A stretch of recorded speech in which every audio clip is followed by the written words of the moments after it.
ప్రస్తుతం మనతో పాటు ప్రముఖ జ్యోతిష్య వాస్తు పండితులు ప్రముఖ ఆధ్యాత్మికవేత్త వైవిఎస్ఎస్ గిరిరావు గారు ఉన్నారు. వారితో మాట్లాడదాం. నమస్కారం అండి. నమస్తే అమ్మా. ఏమండి, ఈ సంవత్సరం రాశి ఫలితాలు ప్రతి ఒక్కళ్ళు కూడా చెప్తూ వస్తూ ఉన్నారు. కానీ ఆ రాశి ఫలితాల కంటే కూడా ముఖ్యంగా మాట్లాడుకోవాల్సిన వాళ్ళు అర్ధాష్టమ శని అనుకోవచ్చు, లేకపోతే ఏళ్ళనాటి శని అనుకోవచ్చు, లేకపోతే అష్టమ శని, ఇలా వీటితో ఆల్రెడీ ఇబ్బందులు పడే వాళ్ళు ఎంతో మంది ఉన్నారు.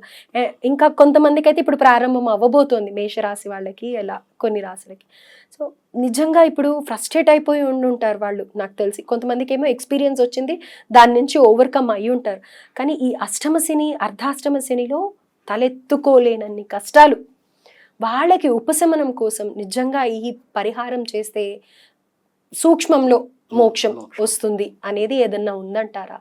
వాళ్ళని గట్టున పడేసేది ఏమన్నా ఉందా? ఎందుకంటే కొంతమందికి భార్యాభర్తల మధ్యలో సరిగ్గా లేకపోవడం, డబ్బుల పరంగా ఇబ్బంది పడ్డం, ఉద్యోగాల గురించి ఇబ్బంది పడ్డం, సంతాన విషయంలో ఇబ్బంది పడ్డం, ఆరోగ్యరీత్యా ఇబ్బంది పడ్డం, ఇవన్నీ కలిపి ఉన్న వాళ్ళు కొంతమంది కూడా ఉండే ఉంటారు. పాపం ఎక్కడికి వెళ్ళాలో ఏం చేయాలో తోచని స్థితిలో ఉంటూ ఉన్నారు. వాళ్ళందరికీ కూడా ఈ వీడియోతో ఒక ధైర్యం కల్పించి ఈ పరిహారం చేస్తే మనస్ఫూర్తిగా ఇది అయిపోతుంది, అట్లీస్ట్ వాళ్ళు ఉన్న బాధల్లోంచి బయటికి వచ్చేలాగా చేస్తే. ఎందుకంటే ప్రతి ఒక్కరికి మనశ్శాంతి, మనసు నిలకడగా ఉండడం కావాలి. అది కూడా లేని, నిద్ర లేని రాత్రులు ఎంతో మంది అనుభవిస్తూ ఉంటుంటారు. వాళ్ళకి ఉపశమనం కలిగించేలా ఒక అద్భుతమైన పరిహారం చెప్పండి. తప్పనిసరిగా అమ్మా. చాలా మందికి ఏంటంటే నవగ్రహాలన్నిటిలోకి కూడా ఎందుకో ఈ అష్టమ శనన్నా, అర్ధాష్టమ శనన్నా, ఏలినాటి శనన్నా, శని మహర్దశ అన్నా, శని అంతర్దశ అన్నా, శని భగవానుడు అంటే ఒక రకమైన భయం కలగటానికి కారణం ఏంటంటే మన మీడియా ఒకటిను, మనకి పిక్చర్స్లో కూడా నల్లదమయంతుల కదా, ఈయన వచ్చేస్తే ఈ శని మొత్తం అంతా కొట్టుకుపోతుంది, అంతటి నలుడే అసలు ఏమీ లేకుండా దిక్కు లేకుండా వెళ్ళిపోయాడన్న లెక్కలోకి తీసుకురావడం అనేది జరిగింది.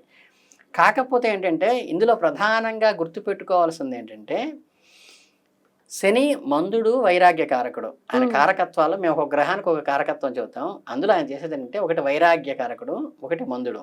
మందుడు అంటే ఏంటంటే ప్రతి విషయాన్ని పోస్ట్ పోన్ చేసేటువంటి లక్షణం ఉంటుంది. అంటే ఈరోజు బలానా గెస్ట్కి ఫోన్ చేద్దాం, ఇంటర్వ్యూ చేద్దాం అనుకుంటే మధ్యాహ్నం చేద్దాం, సాయంత్రం చేద్దాం, రేపు చేద్దాంలే అని ఆ గెస్ట్కి వేరే అపాయింట్మెంట్ వచ్చేదాకా మనం పోస్ట్ పోన్ అవుతుంది. జస్ట్ మీరు ఏదన్నా పిల్లలకి డ్రెస్ కొందామనో, లేకపోతే ఏదో టీవీ రిపేర్ వచ్చింది వాడిని పిలుద్దామని అనుకున్నది కూడా, అంటే చిన్న చిన్న విషయాల దగ్గర నుంచి ప్రతిదీ మీకు పోస్ట్ పోన్మెంట్ చేసేవాడు శని. ఆయన చేసే ఫలితం అది. తర్వాత ఏంటంటే వైరాగ్యకారకుడు. ప్రతిదానికి ఏదన్నా మనకి పాజిటివ్ థింకింగ్, నెగిటివ్ థింకింగ్ అని ఉంటుంది కదా. ఈ దేంట్లో వైరాగ్యం అంటే ఇది అవుతుందా కాదా, ఇది జరిగేదా పెట్టేదా, ఇవన్నీ ఎందుకులే అని ఏంటంటే ఒక నిరాసక్తతి, డిటాచ్మెంట్ని కలిగించే వ్యక్తి శని. అంటే సన్యాసాస్త్రం స్వీకరించిన వాళ్ళకి ఇట్ ఇస్ బెస్ట్. ఓకే. ఎందుకంటే ఇవన్నీ బంధాలకు అతీతంగా ఉంటారు కాబట్టి వాళ్ళు. అంటే సన్యాసికి డిఫరెన్స్ తెలుసు కదా. సన్యాసి అంటే ప్రపంచం మొత్తం వీడిని వదిలేస్తే సన్యాసి అవుతాడు, ప్రపంచాన్ని వీడు వదిలేస్తే సన్యాసి అవుతాడు. అట్లాగే మీకు చాలా మంది ఏంటంటే ఏలినాటి శని అంటే ఏం లేదమ్మా. ఇప్పుడు శని ఏంటంటే ప్రతి 2.5 సంవత్సరాలకు ఒక గడి మారుతూ ఉంటాడు. ఈ గడి మారేటప్పుడు తన ఉన్న నక్షత్రం 9 పాదాలు ఒక రాశిలో ఉంటాయి కదా.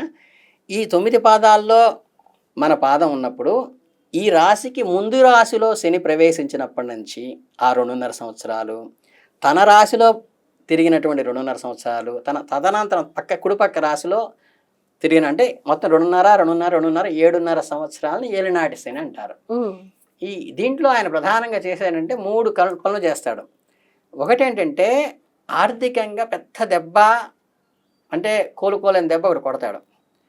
తర్వాత ప్రొఫెషన్లో ఒక మంచి దెబ్బ కొడతాడు తర్వాత 2.5 సంవత్సరాలు. తర్వాత 2.5 సంవత్సరాల్లో ఒక సర్జరీ అనేది ఖచ్చితంగా ఇస్తాడు. ఈ 3 కూడా శరీరంలో కోత ఘాటు పడేట్టుగా ఒకటి చేస్తాడు. ఈ 3 కూడా ఖచ్చితంగా ఆయన ప్రభావంలో ఆయన చేస్తాడు.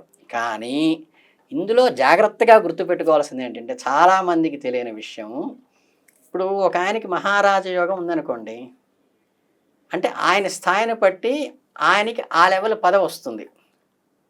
అంటే ఇప్పుడు హెలికాప్టర్ నడిపేటువంటి ఒక ఆయనకి వాళ్ళ అమ్మగారు చనిపోతే వెంటనే తీసుకెళ్ళి ఈయన ప్రధానమంత్రి సీట్లో కూర్చోబెట్టారు. ఎందుకంటే ఆయన ప్రధానమంత్రి కొడుకు కాబట్టి ఆయనకి మహారాజయోగం అంటే ఆయన లెవెల్లో అది. ఒక ముష్టివాడికి మహారాజు యోగం ఉందనుకోండి, ఈయన ప్రధానమంత్రి కాడు. ఈయనకి ఏ సాయిబాబా పూజ చేసుకునే ఆవిడో పిలిచి ఈరోజు ఎవరొచ్చినా బాబాగా భావిస్తానని ఆయన షడ్షోపేతంగా ఇంట్లో కూర్చోబెట్టి ఇంట్లో అతిథులకు భోజనం పెట్టినట్టు పెట్టి ఆయనకి వస్త్రాలు ఇచ్చి దక్షిణ ఇచ్చి పంపిస్తుంది. ఈయన లెవెల్లో ఈయనకి అది మహారాజు యోగం అంటే ఎవరి స్థాయికి తగ్గట్టు అది. బాగా వస్తుంది. అలాగే ఈ శని దోషం కూడా ఎక్కడ వస్తుందంటే, ఈ గ్రహాలు ఏవి కూడా మనుషులంటే పాజిటివ్ కానీ చెడు గ్రహాలు చెడు చేయవు, మంచి గ్రహాలు మంచి చేయవు. ఏం చేస్తాయి తెలుసా? చెడు గ్రహాలు వీడు చేసుకున్న పాప ఫలితాన్ని ఇస్తాయి. గతంలో మనం చేసిన పాపానికి ఫలితాలు- ఇప్పుడు మనం అనుభవించాలి, ఫలితాలు ఇస్తాయి. అట్లా అంతేగాని శనిదేవుడు ప్రత్యేకంగా మనకేం మన ఇవ్వడు. గురించి డిజైన్ మనకేం చేసింది ఇవ్వడు. కాదు. గురుగ్రహం ఉందనుకోండి, ఈ గురుగ్రహం మంచి చేస్తుందంటే నువ్వు పుణ్యం ఏదైనా చేసుకుని ఉంటే నీ కర్మలో ఆ కర్మ ఫలితాన్ని మాత్రం ఇస్తాడు. అంటే బ్యాంకులో క్లర్కులు లాంటి వాళ్ళు వీళ్ళు. వీళ్ళని మనం కాకా పట్టక్కర్లా. నీకు చక్కగా అకౌంట్లో ఫుల్గా డబ్బులు ఉంటే టీ ఇచ్చి కాఫీ పెట్టి మేనేజర్ కూర్చోబెడతాడు, ₹1,00,000 చెక్ రాస్తే 5 నిమిషాల్లో డబ్బులు ఇస్తాడు. సో మన అకౌంట్ బ్యాలెన్స్ ఇక్కడ రిఫ్లెక్ట్ రిఫ్లెక్ట్ అవుతుంది. అవుతుంది. అదే నీకు అప్పులు ఉన్నాయనుకోండి, అదే ఫైల్ సార్ ఇంటికి వచ్చేసి జప్తు చేసి ఏమైనా కడతారా కట్టరా, లేకపోతే మీ ఇల్లు జప్తు చేస్తామని వస్తాడు. అంటే వాడికి మన మీద శత్రుత్వం కానీ ప్రేమ కానీ ఏమీ ఉండదు. అవును. బ్యాంకులో క్లర్క్ లాంటి వాళ్ళు వీళ్ళు. కనుక ఏంటంటే మనం చేసుకోవాల్సింది ఏంటంటే, ఈ పాపము పుణ్యము ఎక్కువ చేసామా తక్కువ చేసామా అనేది మనం నివారించుకుంటే, మీకు ఒకే వ్యక్తికి ఏలినాటి శని వస్తే బ్రహ్మాండంగా కష్టాలు పడ్డారని ఒక వ్యక్తి చెప్తే, అంటే నేను ప్రాక్టికల్ ఎగ్జామ్ నా పర్సనల్ లైఫ్లో చెప్తున్నాను. నాకు శని మహర్దశ వచ్చింది. అందులోనే ఫస్ట్ వచ్చేది శని అంతర్దశ. శని మహర్దశలో అప్పుడే ఏలినాటి శని వచ్చింది. ఈ 3 పీరియడ్లో నేను డిగ్రీ అయిందప్పుడే, పీసీ అయిందప్పుడే, పెళ్ళయిందప్పుడే, ఉద్యోగం వచ్చిందప్పుడే, ఆస్తి నా పేరుని వచ్చిందప్పుడే, ఇల్లు కట్టిందప్పుడే. ఇన్ని మంచి జరిగినాయి. అంటే ఏంటంటే, ఈ బ్యాంక్లో క్లర్క్ ఫీల్డ్ ఆఫీసర్ నిన్ను జప్తు చేయాలి అంటే, ఒక పోలీసు వచ్చాడు అనుకోండి, పోలీసులు 2 రకాలుగా వస్తారు. టకటకా వచ్చి మన సెక్యూరిటీ ఇవ్వడానికి వస్తారు, టకటకా వచ్చి మన అరెస్ట్ చేయడానికి వస్తారు. అంటే వాళ్ళకి వీడి మీద కక్ష కానీ అభిమానం కానీ ఉండదు. వీడి యాజ్ అ జెన్యున్ పర్సన్ అయ్యి ఉండి వ్యాలిడ్ పర్సన్ అయితే ప్రొటెక్షన్ ఇవ్వడానికి వస్తారు. రైట్. వీడు రాంగ్ చేస్తుంటే అరెస్ట్ చేయడానికి వస్తారు. అంటే పోలీసుల్లో దోషం కాదు, గ్రహాల్లో దోషం కాదు. మనకి పాపగ్రహం కానీ పుణ్యగ్రహం కానీ ఇవ్వాలి అంటే మనం చేసిన కర్మ సిద్ధాంతంలో మనం చేసింది మాత్రమే ఇవ్వగలరు తప్పితే అవి సొంతంగా ఏమీ చెయ్యలేవు. ఇక్కడ ఇవి యాక్చువల్గా మీరు బేసిక్ అంటే బ్యాక్గ్రౌండ్ గుర్తుపెట్టుకోవాల్సింది. రెండవది ఏంటంటే, పరిహారాలకు వచ్చేసరికి ఏంటంటే, మన కర్మ సిద్ధాంతంలో ఏం చెప్తాము, ఎవరికైనా కొంత డబ్బు ఇచ్చినప్పుడు 10 మనకు వస్తుంది, కొంత సేవ చేసినప్పుడు 10 వస్తుంది. అలాగే ఇది శనికి సంబంధించిన దానం కానీ ఏమైనా చేసినప్పుడు కూడా వాడు నిష్ణాతుడైన బ్రాహ్మణుడు అయ్యుండి దీన్ని రెక్టిఫై చేసుకో, జపధ్యాన గాయత్రి జపం చేసుకుని సహస్రం చేసి రోజు దాన్ని రెక్టిఫై చేసుకునే కెపాసిటీ వాడుకుంటే మన దోషం పోతుంది. లేదు నవగ్రహ జపాలు అందరికి దానాలు ఇచ్చేటప్పుడు శనికి మటుకు ఏదో డల్గా ఉన్న కంటెంట్ పట్టుకొస్తారు. అవును అవును. వాడేంటంటే దీనికి తీసుకునేటువంటి కెపాసిటీ ఉండదు. ఇది తీసుకుని వాడు ఇంకా అనుభవిస్తాడు. సో వాడు అనుభవించినప్పుడు ఏమవుతుంది, 10 రెట్లే మనకు వస్తుంది. అంటే మన శని దానం చేసాము, మనకి ఇంకా చెడు వస్తుంది, మనకి మంచి రాదు. దీనికి చిన్న లాజిక్ నాకు పీరియడ్లో నేను చేసింది ఏంటంటే, ప్రాక్టికల్గా నా పర్సనల్ ఎక్స్పీరియన్స్, శని దోష నివారణకి ఏం ఖర్చు పెట్టాలి, పత్తి దానం చేయాలి, నూనె దానం చేయాలి, లేదా మూకుళ్ళు అట్లాంటి దానం చేయాలి. ఇవి చేయాలనుకున్నప్పుడు, ఇంకొకటికి ఇస్తే వాడు సఫర్ అవుతాడు అనుకున్నప్పుడు, మీకు చక్కగా ఏదో కార్తీక మాసం వచ్చింది లేదా ఉత్సవాలు జరుగుతున్నాయి గుళ్ళో, చక్కగా 4-5 బాటిల్స్ ఆయిల్ తీసుకెళ్ళి నువ్వుల నూనె చక్కగా అక్కడ ప్రమిదలన్నీ పెట్టి పత్తి నేను కొనుక్కెళ్ళి అక్కడ అన్ని దీపాలు వెలిగించామనుకోండి, గుడి మొత్తం మండపం అంతా ఏమవుతుంది, నా దగ్గర నుంచి ఏం ఖర్చు పెడుతున్నాను, నూనె ఖర్చు పెడుతున్నాను, నా దగ్గర నుంచి పత్తి ఖర్చు పెడుతున్నాను, నా దగ్గర నుంచి ప్రమిదలు ఖర్చు పెడుతున్నాను. కానీ అది ఎవరికైనా దోషం అంటించిందా, అంటించలా. దానివల్ల అక్కడ చూసిన వాళ్ళందరికీ తాదాత్మ్యత కలిగిందా, ఆర్తి కలిగిందా, సంతోషం కలిగిందా, సంతోషం అన్ని కూడా వస్తాయి కదా. డెఫినెట్గా అరే మనం దీపం తెచ్చుకోలేదు, నూనె తెచ్చుకోలేదు, మనకి ఈ విధంగా అవకాశం వచ్చింది, శివయ్యకి దీపం పెడుతున్నామే అని ఎంత సంతోషం వస్తుంది కదా. అప్పుడు ఏమవుతుంది, ఇంతమందికి సంతోషం కలిగించిన ఫలితం నీకు వస్తుంది. అంటే కర్మ సిద్ధాంతం ఎంత చెప్తుందంటే, మీరు కారు మీద బస్సు మీద ఓం నమో నారాయణాయ ఓం నమో శివాయ రాశారనుకోండి, ఎంతమంది ఆ మంత్రాన్ని చదువుతారో దాంట్లో మనకి ఈ బుక్స్ రాసిన వాళ్ళకి ఇస్తూ ఉంటారు. అవును అవును. అలాగే ఈ నామం చదివినప్పుడు ఆ వ్యక్తి కంటే కూడా రామ అక్కడ చెక్కిన వాడుకో రాసిన వాడుకో కొంత పర్సంటేజ్ వెళ్తుంది. అలా ఇవన్నీ ఏంటంటే చిన్న రెమెడీ. అలాగే శని మందుడు కాబట్టి దానికి వ్యతిరేకంగా చేయాల్సింది ఏంటంటే, నేను ప్రాక్టికల్గా నా లైఫ్లో చేసింది, ఆయన పెద్దాయన పోస్ట్ పోన్మెంట్ చేస్తాడు కదా, ఒక వైట్ పేపర్ హాల్లోనో టీవీ దగ్గర అక్కడ పెట్టుకోవాలి. మనం ఏదో ఇది ఎల్ఐసి కడదామనో లేకపోతే వాళ్ళ ఇంటికి వెళ్ళి మాట్లాడదామనో వీళ్ళకి ఫోన్ చేద్దామని ఏదో అనుకుంటాం కదా, ఎప్పుడు గుర్తొస్తే పగలో మధ్యాహ్నం రాత్రి భోజనం చేసేటప్పుడు స్నానం చేసేటప్పుడు ఇప్పుడు గుర్తొస్తే అప్పుడు గబగబా వచ్చి దాని మీద రాసుకోవాలి. చేయాల్సిన పనులన్నీ లిస్ట్ అవుట్ రాసుకొని చేసుకోవాలి. అవి బలవంతాన ఆయన మందులు పోస్ట్ పోన్మెంట్ చేస్తాడు, దానికి వ్యతిరేకంగా మనం చేయటమే. అంతేగాని ఊరికే వేలు ఖర్చు పెట్టి హోమాలు చేయించి జపాలు చేయించి నానా అవస్థ పడే బదులు ఏంటంటే, ఆ గ్రహం ఏదైతే మనకి చేస్తుందో నెగిటివ్, దానికి వ్యతిరేకంగా మనం ఫిజికల్గా రియాక్ట్ అయితే సరిపోతుంది. Simple remedy.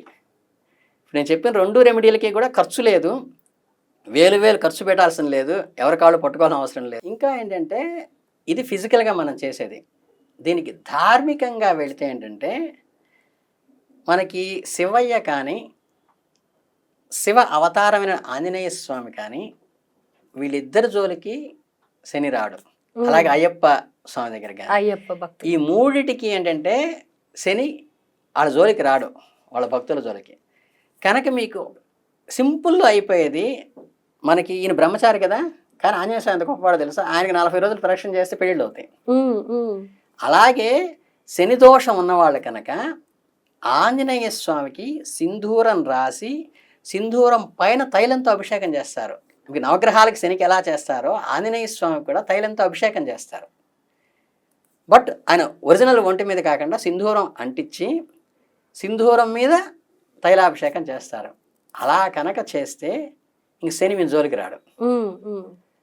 కాకపోతే ఏంటంటే ఇది పోస్ట్ పోనే డైల్యూట్ అవుతుంది, పూర్తిగా పోదు. అంటే వర్షం వస్తుంది, గొడుగు వేసుకెళ్ళాం అనుకోండి, రెయిన్ కోట్ వేసుకెళ్ళాం అనుకోండి, ఏదో మెరాకిల్ జరిగిపోతుంది అని కాదు, కానీ ఉపశమనం ఉంటుంది. ఉపశమనం ఖచ్చితంగా వస్తుంది. ఖచ్చితంగా ఆంజనేయ స్వామి గనక 11 రోజులు గనక ప్రదక్షిణాలు చేసి, రోజు 11 ప్రదక్షిణాలు చేసి, తైలాభిషేకం ముందు సింధూరం రాసి ఒళ్ళంతా, తర్వాత దాని మీద కనుక తైలాభిషేకం చేసి చక్కగా మన ఇదుంటే వడమాల ఉంటుంది కదా, అది వేసి నివేదన పెట్టి నమస్కారం పెట్టుకుని వస్తే అసలు ఇవి ఏవి లేకుండా ఒట్టి ప్రదక్షిణ చేసినా చాలు. Enough, more than enough. Right అండి. సింపుల్ రెమెడీస్ ఇవన్నీ అంటే మనం చేయగలిగినవి. నేను చెప్పిన ఇందులో ఏవి కూడా కష్టతరమైనవి, వేలు ఖర్చు పెట్టేది ఏమీ లేదు. ఆర్తిగా నేను చెప్పిన చిన్న రెమెడీస్ చేస్తే చాలు, చెవి దోషాన్ని ఈజీగా బయటపడచ్చు. నేను ఇప్పుడు ఎంత హ్యాపీగా ఉన్నానంటే, నేను నిజంగా సంవత్సరానికి ఒక్కసారి నేను చేసే పని ఏంటంటే 11 రోజులు 108 ప్రదక్షిణాలు చేస్తాను. అమ్మో. అయితే లాస్ట్ నిజంగా అట్లా ఎన్నో జరిగాయి. డెఫినెట్ గా ఈ శని ప్రాబ్లమ్ తో ఉండేవాళ్ళు తొందరగా ఇలాంటి పనులు చేయమంటే మీరు అన్నట్టుగా పోస్ట్పోన్ చేస్తూ ఉంటారు. ఎంత అద్భుతమైన పరిష్కారం, డబ్బు పైసా ఖర్చు లేదు. చాలా బాగుందండి, ధన్యవాదాలు. చాలా సంతోషం.